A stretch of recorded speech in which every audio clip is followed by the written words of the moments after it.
Hi, this is Amanda Dolan, and welcome to the Mental Society. Today, I am joined by Amy Ballantyne, like Valentine, right? Amy is an accredited mental well-being coach, speaker, and author. As a coach, Amy supports clients who struggle with anxiety, overwhelm, and high stress, and get ready to experience a calm, clear, and more connected life. Amy also hosts the podcast Power to the People Pleasers, which will empower people that often put themselves last. And I know I have been guilty of that. She's also shared wellness webinars for companies all across Canada. There's a whole long list. I'm going to put those in the notes so that you can see how awesome she is. And then she also is an Amazon bestseller who has written about everything from business, life, and the universe to poop, which I love that there's both extremes. And again, I will make sure that you guys have access to the links for those books in the show notes. So Amy, thank you so much for being here with me. Oh, it's such a pleasure. Thank you for having me. And so when I was first, looking through your things and when we talked, wellness for you and for your clients is so much more than just eating and exercising. So how would you define well-being? That state of health, happiness, and connection. So all of those pieces combined, feeling at a level of health for yourself, where you're really happy with that, happiness, you're connected to that, and connection, where you have that connection to yourself and others. And I know for me, that connection piece sometimes is the most important piece for my wellness. And I say that because when I'm connected, I'm in a better mood. I have people to encourage me to do those other things or be my cheerleader when I do them. And so one, for example, is I like to lift weights at the gym. Not like super skinny or like the strongest person out there, but it's something I love to do. And one of my favorite things is that I go the same time every day and I have my gym buddies. Oh. I don't know any of their names. Love it. But we're there and we help each other. You're the people. And so when you think of that and diet and exercise, or I don't always love exercise. I prefer movement because Same. But when it comes to being consistent with how we nourish our bodies and exercise, how does that connection play into that? Well, I think you just said that. One of the things is that piece of accountability, right? Knowing that there are individuals who you're going to see when you show up, whether you know their names or not. There's part of us that look forward to that piece, right? Yeah. But there's this quiet accountability. I watch after I've been in to do a wellness workshop, for example, at a company, and people will message me talking about how they're maintaining the habits that they learned. And part of it is because there's this silent accountability that now they all have this common language and frame of mind that they're making their choices from when it comes to eating. So I might talk about having a bit more fruits and vegetables at that lunchtime meal where they're all sitting around the office, and prior to that conversation and that workshop, individuals may not have thought much about what they were eating in front of people, or it didn't really matter. But now they're quietly holding each other accountable to, you mentioned that you wanted to eat more vegetables. Good job on having that apple. And they're cheering each other on in having those new milestones and steps in their life. So I think part of it is the community, the connection pieces, having other people to lean on to say, I've made this goal to have a bit more fruits and veggies at work. What do you say? You just give me a high five every time you see me doing that, right? We don't have to use it as negative energy, right? We don't want to hear, oh, a crappy meal this time, right? But when we are doing those positive behavior, having that connection can really be powerful. Those are the two big things. But Also having, people that you can talk to when you're feeling stressed, people that you Mhm. can talk to when you're having those lower energy days, right? Or lower mental energies. What I mean, like you're feeling anxious, you're feeling stressed, you're feeling the spiral starting, that you can go and have a quick conversation. And I like to usually say, when I'm about to dump my spiral on someone, I'll say, can I have a few minutes to vent? Asking for that space, because some Mhm. people may not have the space to hold for you, Right. right?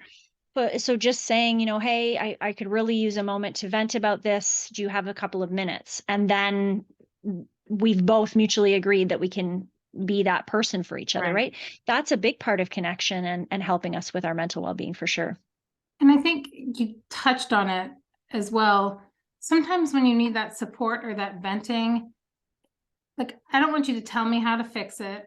I don't Right. want you to tell me, well, if you just ate this, then you would stay on track. I just need to get all of that out, because Frustration. sometimes Yeah. when we hold on to it too, it gets in our way. And Mm-hmm. I'll say, like, for me, I hurt my shoulder in the gym. This was a while ago. I also swam a lot, and I'm sure that didn't help. Um, and I stopped going to the gym. And then I finally went to the doctor and got it checked out, but I had a hard time getting back to the gym, even once it started feeling better. And so I reached out to people to be accountable to. I was like, I don't want you to ask, and like browbeat me. But Mm-hmm. will you check in and just say, hey, have you been to the gym? Mm-hmm. And that's it. Like, don't, well, when are you going to go? Just No other check in. questions needed. Like, that's all I need. And for me, it's not from a place of like shame. Like, if I say no, it's not like, oh, they're going to Extra guilt. Yep. hold me, like, think I'm a bad person. But there's something right about that being accountable. Mm-hmm. Because for me, I'm more likely to go to the gym. I'm going to have to answer yes or no. Mm-hmm. Most people are. And, and the great thing is I have three people kind of that are my gym accountability people on the outside. Um, and I will send them a selfie from the gym. I mean, it's not about looking cute. It's not like a fun, mirror, but it's like a look, I'm here, You're here and sweaty. and that's all that I want you to know. Yes. Um, and getting that cheerleading too while I'm at the gym, because usually they'll respond while I'm there, even if it's just a love the picture or whatever. So that encouragement with your clients, and after wellness seminars, do you think that like that kind of cheerleading can really, like, how does that affect how we stick to those habits? There's two layers. One, having external cheerleading, having someone who is there to be Mhm. your person, to give you that positive feedback, constructive feedback. I also encourage on the both sides, but the person to be there to say, yes, way to go, Amanda, way to be at the gym, Mhm. or a heart on the picture, right? That's really, really big. Um, I also really love helping clients to become their own cheerleader, to step into this place of celebrating ourselves more often, not looking for that external thing Mhm. on the outside, although that can be a big piece of it, can be very, very helpful, a great part of the puzzle. But imagine if we all weren't looking for external validation all the time, right? Imagine if, the idea, Mel Robbins high five habit, right? That we walk by the mirror and we give ourselves a high five just for being ourselves, right? The idea of celebrating ourselves. I have this belief that we grew up in this state, right? We were children, and people in our sphere, for many people, but not all, for many people, heard, good job, way to go, and then we got older and we Mhm. had less and less people saying good job, way to go, right? We Yeah. didn't get the participation ribbons as long, not that I love those, but less and less acknowledgement of what's happening. So it became on our own shoulders to do it, but nobody taught us how to do it. Nobody told us we would need to Right. do it. Right. And all of a sudden we're adults, and all we know is that we no longer get that, and it's missing from our life. Right. Right. So that's one of the big things that I love to talk about too, is this idea of how can we do these small things, again, like Mel Robbins' high five. I like using the idea of really having celebration boards or celebration areas in our house where uh, we keep track of for ourselves things, and they are micro things and big things.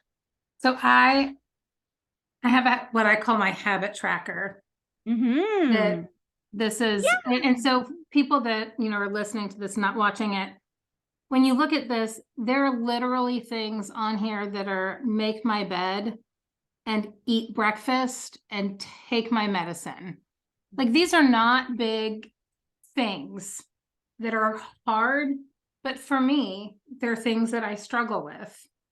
And I have ADHD, and then, taking my medicine is hard. And then on top of that, my medicine makes it hard for me to eat because, it's a cycle All of this, all the things. yeah, all the Um, things. and so for me, as silly as it may sound, checking off that I made my bed in the morning, that feels good. And so the more Awesome. check marks I see, the more I'm like, look at all the things I've done. Yes. And the thing is, I could easily look at it and be like, oh my gosh, look at all the days I missed.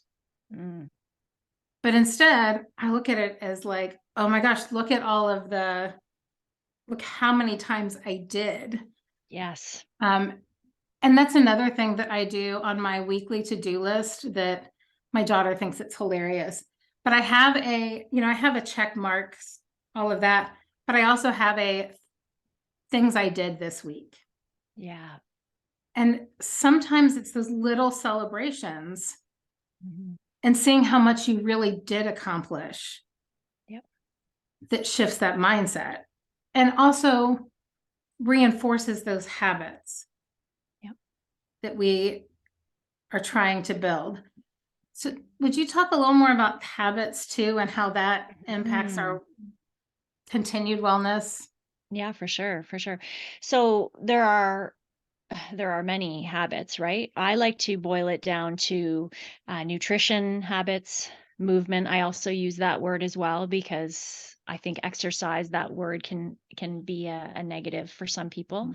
So nutrition or nutrients, nourishment, you can use any of those words, right? How we're fueling, our movement, sleep, water, and stress management. Those are the main habit areas that I would be supporting most people on. Um, one of the easiest tips that I would give people is pick one or two things. One or two, unless you're going to do that beautiful tracking list like you have, Amanda, where you actually can have, I think, more success because you're paying real attention to it. But we're all so busy. We're bombarded constantly with so many things. So we want to make new habits, let's say in our nutrients, in our nourishment, and in our movement, picking one or two things total, not from each category, total, that we're going to add into our already very busy day. And really thinking through, number one, how can we pair that thing with something we already do without thinking about it? Right? So if the movement piece is something that you're keen to take on, I often say to people, if you haven't been moving your body much and you want to start doing something, I am a big fan of wall push-ups, especially for people who have been very sedentary. Let's start with something easy. So you already lift weights, Amanda. So maybe that's not the thing for you. But if a person has been sedentary for a Right. long period of time, we got to gradually work people in, or they're going to get injured. They're going to feel so sore. They're not going to continue, right?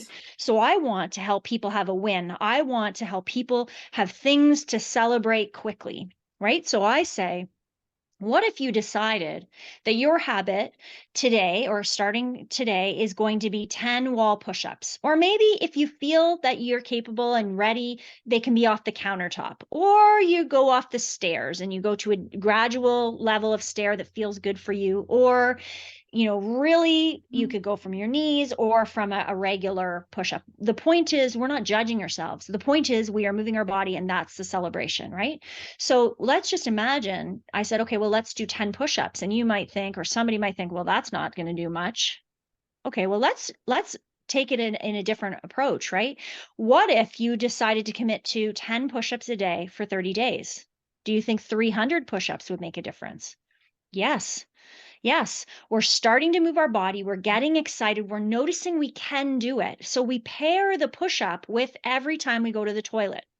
So every time you go to the toilet, you turn over the counter or you turn to the wall that's right beside the toilet and you do 10 wall push ups. Now, how are you going to make yourself more successful in following through with this? Because if I walk into my bathroom right now, I may or may not remember to do my wall push ups. But if I put a note on the mirror, wall push ups, if I put a note above the toilet, wall push-ups. How can you Right. help yourself be more successful at creating that habit, right? It's thinking about what are the barriers to me being successful with that. And most of the time it's remembering that this is a new goal, Right. Oh, trust me, I live that. right? Which is why I have my habit tracker and I have reminders in my calendar for things like that. Yes. But I think what you said, having such a small, I don't love that I just said that, but having small Yes, like small. habits makes it so much easier to Mhm. be consistent. Yes.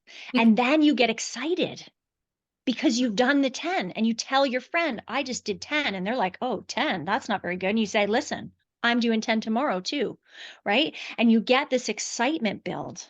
And then maybe even if you're doing it in the bathroom, right? Maybe after a week, you see that and you're like, oh, I'm going to try to do another 10, even though this is the Maybe. second time. Yeah. And again, it's these little things. Yes.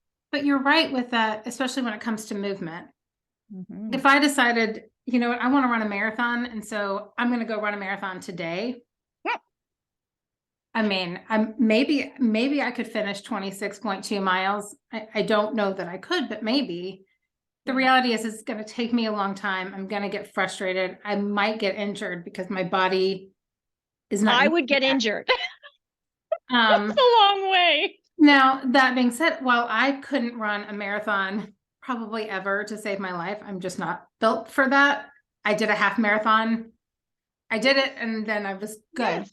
But my sister runs marathons regularly, and I would say that she probably stays in mostly marathon shape Wow. most of the time. And so for me to say to her, hey, like Miriam, go run a marathon tomorrow, she'd be like, Okay. wait, hang on, let me look at my schedule. Do I have 4 hours to put Yeah. in? Not like where if someone said that to me, I would be like, oh my gosh, I'm gonna die. Maybe not literally, but Yeah. I'd be scared. And so starting where you're at instead of Mhm. starting where you want to be is Or really, where you used to be. oh yeah.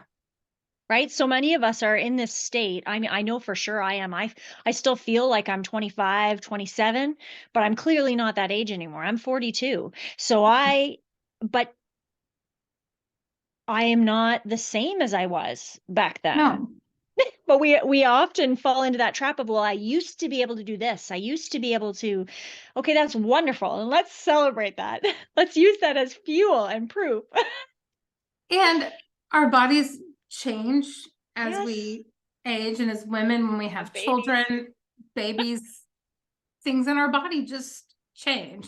It's not Yes. good or bad, they're just different. Yeah. And so if we tried to, for me, if I tried to jump on a trampoline for 30 minutes, like things Some stuff might is leak happening. and like, whereas, you know, now, like I can go to the gym and lift weights. So amazing. But a year ago or 2 years ago, I wouldn't have been able to. And it's fun being like, I enjoy the gym. Um, can't remember if I shared this with you, but it's also little things that bring me great joy. Like a few months ago, I live in a college town and there was a young guy, early 20s, clearly new at the gym. And I'm so excited he was there. He was on the leg press machine and I was about to need it. And I was like, hey, how many more sets do you have? And he told me, and I was like, cool, I'll be right back. Will you just leave the weights on for me? And he was like, oh no, like I'll take them off for you. And I was like, no, it's fine. And he walked away. And after he walked away, I added weight.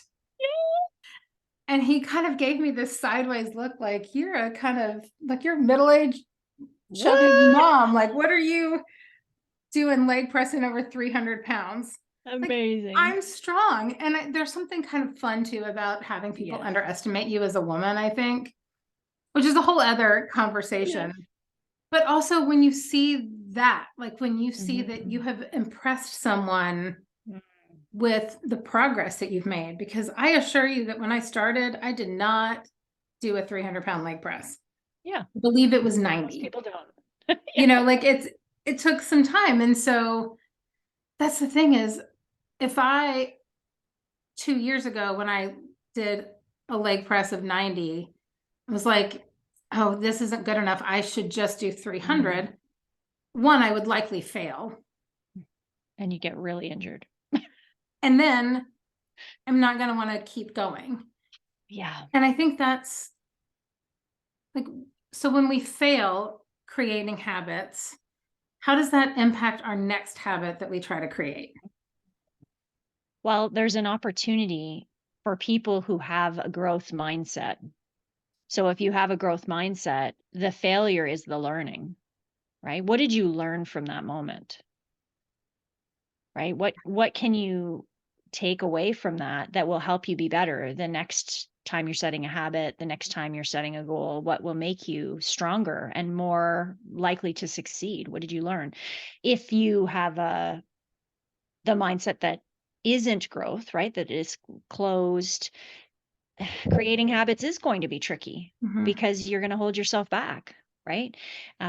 So that's where I would invite people to ask a new question, right? Because we can all shift in the mindset that we have, is to ask a new question of, is this true what I'm telling myself? Is this true that I failed and I'll always be a failure? Do you want to believe that it's true? Is it true? No. Well, What can we learn? and perhaps it's that habit was too big for right That's your now. learning. Yeah. Um, and also, like you said, in the failure, there's the learning. And it makes me think of like in the gym, sometimes you lift till failure and it's Mm, painful and it's uncomfortable and you've got that like shake and sweat dripping. But that's also when the growth happens. Like truly, that's when like the muscle breaks down so that it can rebuild and grow bigger and stronger. And I think that sometimes we as humans are the same way. Sometimes we have to go through the hard stuff yes. so that we can be stronger to go through the next hard thing. Yeah, that's where we Um, build resilience, right? and it's also like in the gym, somebody spotting you and having someone there for the just in case. You may not need that person. That's kind of like where you come in as a coach. Like you're just Yeah. there, like I'm going to support Guiding. you and help you along the way. Yeah. Gotcha if you need me, but really, I don't want you to need me in the long run. Hmm. That's because that's how I often work is Yeah. I want you to not need me. Like I want you Yeah. to learn all of these things on your own. Hmm. Um, and so I know that for me, like I fairly recently quit smoking. I'm almost 7 months or maybe just over 7 months. Cheers. Let's celebrate that. Oh yeah, it's I get like I have a Awesome. little app on my phone that like tells me when I hit, new milestones. I just hit 5,000 hours without a cigarette, which Amazing. is a lot because I have been Yeah. smoking on and off for literally decades. Wow. And this is I think the longest except for when I was pregnant that I've Mhm. gone without smoking. Which is absolutely ridiculous when I think about it that I quit for 9 months and then I started back up. Um That's But the people go biggest through that. thing that the thing that I changed this time was not I'm never having another cigarette, Mm. but I'm not having a cigarette today. Ooh, I like that. Tell me more. So here's the thing is like if I tell myself I can never do that again, Hmm. I'm gonna be like, oh, I want to do that. Is this Yep. horrible? Instead, if I say I'm not gonna do this today, Today, right or I'm not now. gonna do this in the next hour, whatever Yeah. that, and sometimes it is like not as much now, but in that first month, I mean, it was Yeah. like, I'm not gonna smoke a cigarette in the next 5 minutes. Yeah. Or I'm not gonna go like, and I mean, I have to go get them. So it's like, I'm not gonna get in my car. Yeah. And there were times where I changed how I drove to my kids' school to pick them up Big. because I passed like my little The convenience store. place. Yeah. And so it's like those also those little changes. But Mhm. now here I am, almost 7 months later, I feel better. The amount of money I've saved is ridiculous. Yeah. Um, but I'm just not going to have a cigarette today. Hmm. And if I change my mind, I can.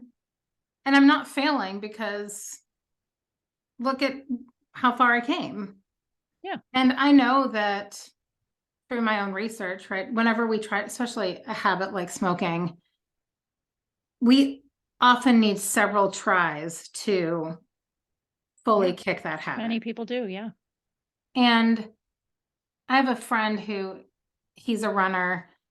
And when he trains for marathons, he talks about, if I trip and fall at mile 8 in my 12-mile training run, I don't have to start at 0. Like I already did those first 8 miles. And just because I had a little trip Yep. along the way, whether that meant I smoked a cigarette or you skipped a day at the gym or you forgot to do your 10 push-ups, Hmm. that doesn't negate all the other work that you Yes. put Love that. in. Love that. And I think that's important to remember Mhm. too, is one missed whatever isn't the Yeah. Doesn't end. mean we have to give up for sure. And if, as so many of us though, we think that like, I've Mm. already Yep. messed that up, so I may as well just Yep. keep going down that path. Mhm. And I think that that can also be where that support system comes in. For sure. It's For like, sure. hey, I missed whatever. Will you help make sure that I get it done next time? Hmm. And for me, in that beginning, there were people I texted and I was just like, I really want a cigarette. Hmm. And I had one friend that was like, no, you don't. I mean, and she did it from a very like loving, that's the Hmm. relationship that we had. And I had another friend who was like, okay, what's going on? Like, is there some, I'm like, no, I just physically want one. Hmm. Um, and often when I had just said it out loud, it's like, oh no, actually I don't. Like I just Wow. felt like I did. That's big. Um, and I went from, Amy, let me tell you, I went from a pack a day to 0 in one day. I was like, you know what? I'm done. I'm just, Wow.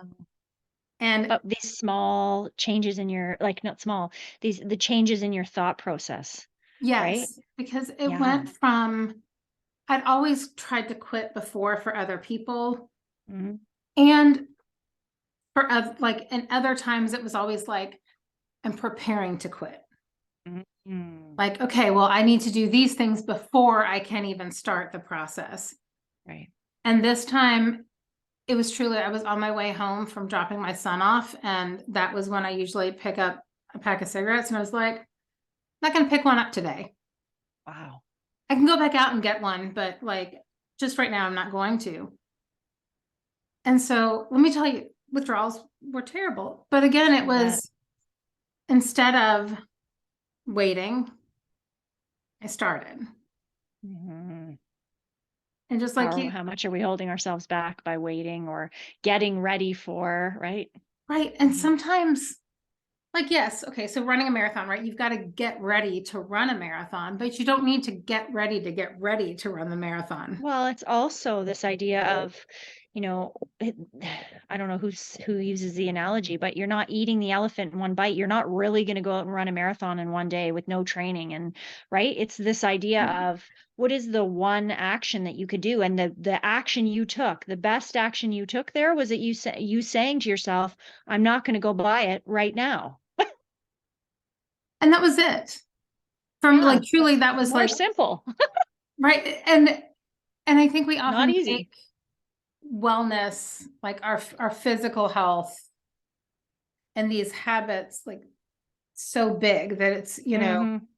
well, I need to lose 100 pounds. Okay. Well, I believe I shared this with you when we talked. I've lost over 100 pounds. And here's how I did it. I lost 5 pounds. Yeah. Because most of us can lose 5 pounds and that doesn't feel terribly overwhelming. Or Mhm. maybe you're on the other side and you need to gain a little weight or, whatever it is. Yeah.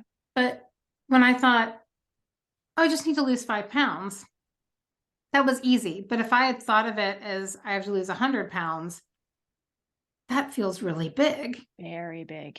Yep. But it's those, like you said, like it's the little chunks that Steps. feel manageable. Mhm. Because like you said, if you went in with a fork and a knife to try to eat an entire elephant, Good you luck. might even look at it and get overwhelmed, or Mhm. you would eat so much that you were sick and uncomfortable, and then you never even wanted to go back and try to finish it. Mhm. Yep. So, it sounds like habits, like start small, something that's easy to maintain, and celebrate those Yes. milestones along the way. Yes. And want to like kind of end with when we talk, well, two things. I think that there's a real connection between our physical well-being and our mental well-being. Very much. So it's kind of a chicken or egg. I always ask, like, physical health affect mental health more, or mental health, physical health, or are they just way too intertwined to tease it out? They are very, very intertwined. But I mean, in a lot of my podcast episodes, I've been talking with people, and a big piece of the puzzle is the mindset, right? Which is the mind. And so we can do all the other things, but if we're not taking care of the mindset, we're not going to have that high level of success. You might have a few of the things Little, well, but you're not going to have the whole picture if we're not including the mind. So so, what comes first? I think either can come first. The point is that you pick the one thing. So for you it was the thought. It wasn't a physical action. Well, there was a physical action paired with it of not stopping. But the thought of not stopping is what caused you not to stop, right? So I right. think it's about picking the one thing that you are like, if I could do this one thing, And it doesn't maybe have it's to, thinking differently. Yeah, maybe it's fueling our brain differently. Maybe it's moving our body. Maybe it's getting better sleep. But it's picking one though. um, and sleep. I've talked about this over and over. Y'all, sleep. You need to sleep. You can't make it up on the Mhm. weekend. And this whole I'll sleep when I die. Great, you're Oh, going to die sooner if you don't get your sleep. So yep. just sleep. It's good for you. Also, women tend to need more sleep than men. Mhm. But as adults, we still need between 7 and 9 hours. Make it happen. Your body, your mind, your gut, your Mhm. everything will thank you. Yes. Your heart, your like all the Yes. like people just do not underestimate the power of sleep and hydration, which are two of the Mhm. things that you, I think, mentioned in the Yeah. beginning. Yeah. Um, and so you did write a book about poop, and I know it's really designed for kids, but Oh no. It's my isn't sneaky way to get to adults. I love it. Right? Isn't that, I mean, that is a great way to get to parents is through their kids. Um, but our digestive tract, like, and our gut health, I think, I've heard several people say over even just the last few weeks, our gut is our second brain. Mm-hmm. So in an effort to keep our first brain healthy, what are some gut things that we can focus on to just get our body in better physical shape and our mind functioning a little better? Amazing. So, number one, nobody wants to hear this, but less sugar, right? So, instead of saying I'm cutting out all sugar, which is what's going to make people want to have all the sugar, to Right. say I'm not going to choose this dessert right now, today, in this meal, right? Just making a few steps to have less sugar goes a huge way for our bacteria in our gut. So there are populations of bacteria in our gut that really love sugar, and they then populate and populate and populate because we're feeding them all the sugar. So the not good bacteria is getting more and more and more, right? Ideally, we're putting in either high quality probiotics. We're putting in foods like sauerkraut, kimchi, kombucha, yogurt, those kinds of things that can populate good, healthy bacteria. Lots of water, right? But those are the two big things, right? When we're thinking about our bacteria and our gut health Mhm. is reducing the sugar and adding in more of those foods that can make a difference to grow. Also, there's some really good products out there for boosting the fiber intake that contain prebiotics. So the food that the good bacteria like to eat. Right? So if we Right. feed those guys more, then they can push out the bacteria the other way that Right. are no longer serving us and causing problems. So our immune system is connected there, our second brain piece. So if we're having brain fog, if we're having lack of focus, which is brain fog, I realize, if we're having mood challenges, Right. looking at what we're eating, we could be missing a number of different nutrients. Adding those types of things in makes a big difference as well. You know, for me, I'm a vegan and I have been for almost a decade now. And I have my reasons, and some of them are health and some of them are environmental and animal. Like, you know, there's all the reasons, and I also never push that really on anyone. If anyone has questions, I'm more than happy to talk about my whys. But one of the things that um, I get asked often is, oh, but where do you get your protein? Mm. And typically, it depends on how snarky of a mood I am in. And so I will often I have a couple answers. My like go-to, if I'm in a good mood, I'm like, you know, you may not know this, but about 95% of Americans are fiber deficient, but almost none are protein deficient. So I would encourage you to check on your fiber intake Fiber's before you're big. concerned with my protein intake. Yeah. Now, if I'm a little snarkier, I may say something like, I get my protein where your protein gets its protein. Mm. Now that's of course not 100% the case, but for the most part, cows are vegan, Eating plants. right? Yeah. So that's something I say. Or if I'm extra snarky and I'm annoyed, I'm like, well, where do you get your fiber? Because here's the thing is, whether or not you eat animal products or not, chances are you're not getting enough fiber. Oh, 100%. I mean, 100%. I'm not even like, and fiber comes to us like you really need it plant-based. Does Yes. fiber exist outside of plants? I don't know.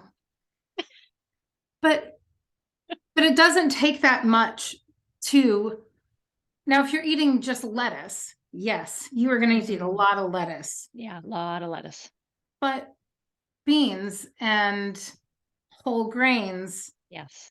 other vegetables, like there are so many, even Fruits. Yep. fruits. Yep. Like there's so many ways to get that. And fiber helps keep you full longer. Mm-hmm. Fiber helps your blood sugar stay a little more stable. Yep. It helps get the stuff out of your gut and keeps things Intestines, yep. moving. It can help with bloating. There's so many great things, and probiotics do a lot of that too. Yeah. And so, yeah, I think In that like, different ways, right? oh yeah, but that's the beauty is that like, if you put all of them together, Mm-hmm. it really makes a big difference.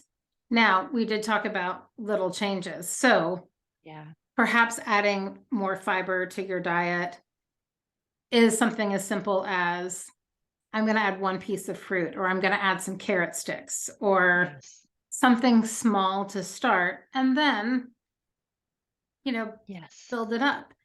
And when it comes to fiber, more than anything else, really encourage people to kind of document. I'm not always a big fan of like food journals for everything, Yeah. but in this case, fiber really does affect your whole body. It affects your heart, it affects your gut, it affects your cholesterol.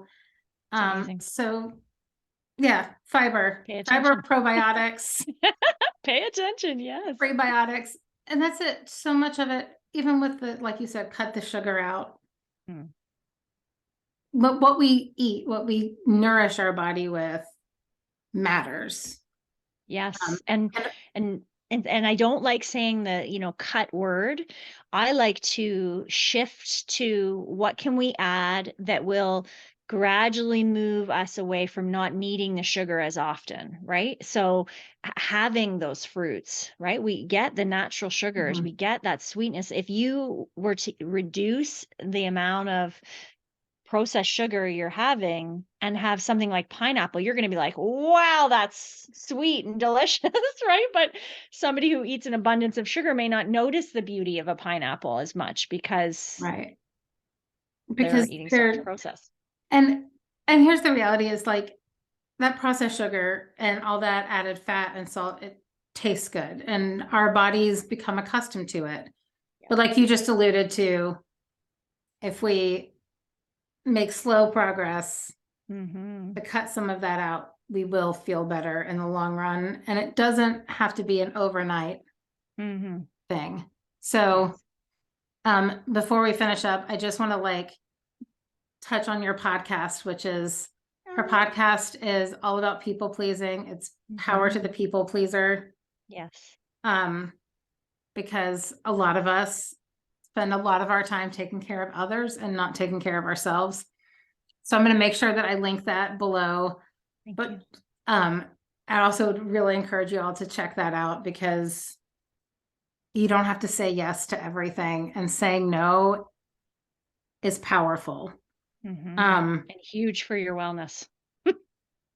and let me just tell you that like there's a whole lot of stuff that you don't have to do.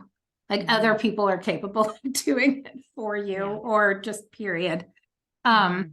So check it out and like think about some of the things that you can add in, little habits, and maybe on the other end, little things that you can say no to make room for those new habits that I love will that. help you meet your wellness goals. So Amy, thank you so much for being here with me. I had such a fun time talking to you. Oh, thank you. It was so Um, fun. so you all can find Amy at her website, which is amyballantyne.com. And you can find a link there to schedule a free consultation. Make sure you check out that podcast. You can find it in all the podcast locations.